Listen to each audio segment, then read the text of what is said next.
Would you like to look into publishing your own hardback books? Are you not sure about where you can do it? Well, I've got good news for you today in the self-published book unboxing series, so make sure you stay tuned. This is Self-Publishing with Dale, where you learn to publish books that sell and build an unstoppable brand. And we are returning to the self-published book unboxing series, and I am super happy to show you a product from a recognizable name in Barnes & Noble Press. Before we jump into the full product unveil, I just want to let you know this is no reflection of the actual contents of the book, and more so on the quality of the book, the shipping and handling, the delivery time, and backed by popular demand, the cost and profits per book. I have been sitting on this for far too long. I heard many good things about Barnes & Noble Press, but it had yet to break ground. So I thought, well, I need a hardback book. I really wanted to see some good options in self-publishing, and Barnes & Noble was the very first option I thought I'd check out. But I'm going to give you a fair warning ahead of time. Yeah, you can get a free account. Yes, the uploads are free, but the process of actually getting the book in there is a little bit, how should I say it, ambiguous. In fact, they have a full tutorial on how to create the cover through Microsoft Word. I was fairly underwhelmed that they would use Microsoft Word to format a book cover. However, I'm not going to poo-poo on that, so if you happen to be a person who makes your covers through Microsoft Word, definitely let me know inside the comments, and if you agree with me that you think Microsoft Word is not the place to be creating your book cover, I definitely want to hear from you too. So in the previous video, we talked a little bit about Lulu hardback books, and I thought while I was at it, I would go ahead and take the same content that I was publishing through Lulu hardback and I would try it through Barnes & Noble. Bearing in mind, I didn't hit the publish button, so a lot of this is still unreleased, and I haven't given the green light just yet.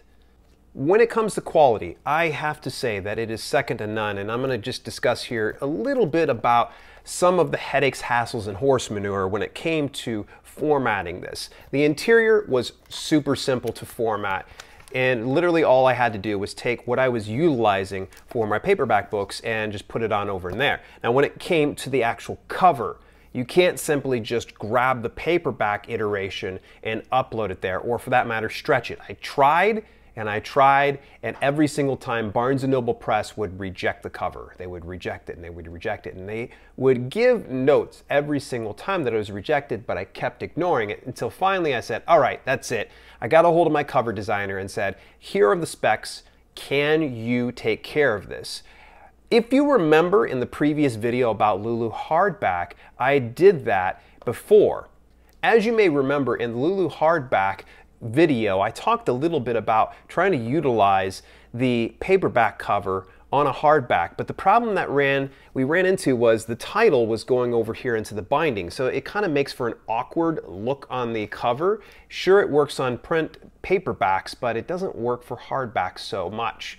And so this is where Barnes & Noble gets it right. They really want your product to look stellar on the marketplace, and it cost me a little bit of extra money to get my cover designer to fix this, but for the most part, you can see it's a bit cleaner. Now, once I thought I had the layout completely nailed, I get it in there, I'm like, yeah, here we go, we're gonna get this friggin' rolling, here we go. They rejected it again. This time, they had specifically color specs that I needed to fulfill. And it had something to do with CMYK. Unfortunately, I'm not a graphic design expert, nor do I know anything about any of that stuff, so I ended up sending it back to my graphic design artist. They sent it back to me. At that point, I'm literally looking at from one cover to the next one. I don't notice the difference. But here is the huge difference. Barnes & Noble Press, as soon as they print it out, creates a very nice crisp look. I'm telling you, like the lettering, it's right on point. This looks exactly like it does on a computer screen. When I had printed this same cover out over on Lulu, I found that, yes, it looks nice. Sure, the format's slightly the same with the exception of the bleed kind of being cut off in the wrong spots. The colors, for some reason, even the lettering, just a little bit blurrier. It's just slightly. To me, I think that Barnes & Noble Press really nailed it on this one. They want you to have a high quality hardback cover that they can put on their online marketplace. Big kudos when it comes to Barnes & Noble Press hardbacks. I am hard pressed, get it? Hard pressed to see anyone else getting this quality nailed like they do. Much like I'd mentioned though in the previous video about Lulu.com, if you have a print heavy or image heavy book, then it's going to slightly saturate the pages. And this isn't as bad as what it was. You can see a little bit of a wavy line there on the actual paper, but you have too much ink, it's going to kind of saturate it. And here's the Lulu.com one. You can see a little bit of page saturation. So if you happen to be a person who's a bit more image heavy, or you've got really heavy dark headers, that ink is going to kind of warp the paper just slightly. I found though, between say Lulu.com and Barnes & Noble Press, that Barnes & Noble Press was a bit more dialed in when it came to actually getting the interior to where it wasn't warping the pages as much. Now for the delivery time, it took roughly 5 days to get to my doorstep, and the shipping actually cost $6.50 plus tax, which was about $1.07. So what is the actual cost of the book? The wholesale cost for me was $7.83. If you were to compare that over to say Lulu.com, that was $12.83. So I spent far less over on Barnes & Noble Press, and I kind of had an average delivery time between say the 4 to 6 days that Lulu.com did. The retail cost, I marked this down just a little bit more. I'm not sure my reasoning behind this because I did $29.97 on Lulu's marketplace, whereas I did $24.97 for Barnes & Noble Press. And that would make the profit right about $6.13. And for retail and distribution, this means going into the brick and mortar store. So if you've got a friend that goes over to Barnes & Noble and they put in an order, it's going to be a profit of about $3.64. So it's half as much, but I won't argue with that, because let's consider this. For retail distribution, when you're going through say Lulu.com, you were only getting about $2 to $3 per sale. And if we were to mark this up to say $29.97, then the actual profit being bought on Barnes & Noble Press's site would be roughly about $12 to $13 when it's all said and done. So it's fairly good pound for pound when it comes to comparing Lulu.com to say Barnes & Noble Press. This is one little hang-up. One small hang-up. It actually can be pretty big, and especially for those of you that are outside of the United States. Lulu.com actually has a wider reach, but when it comes to Barnes & Noble Press, it is US only.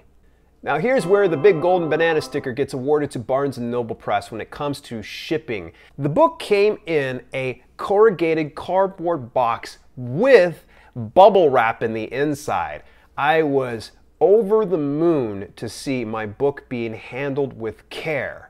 Let's consider this for just a second. I actually had the rush shipping for the Lulu hardback book, which was about $9.99. It came in 4 days, and that arrived in a cardboard box. And the second iteration of the Lulu hardback book was $4.99, kind of their economy shipping, and that arrived in about 6 days.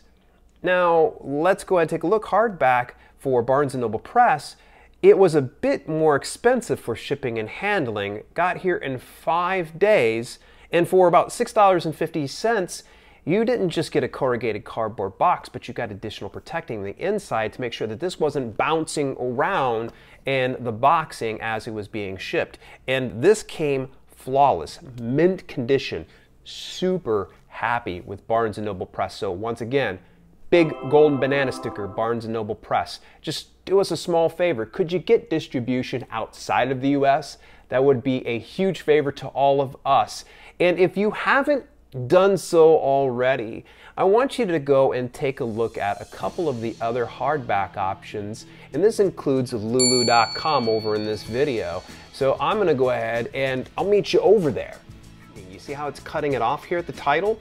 It doesn't look good because when you're opening it and closing it, it continues to kind of wear here.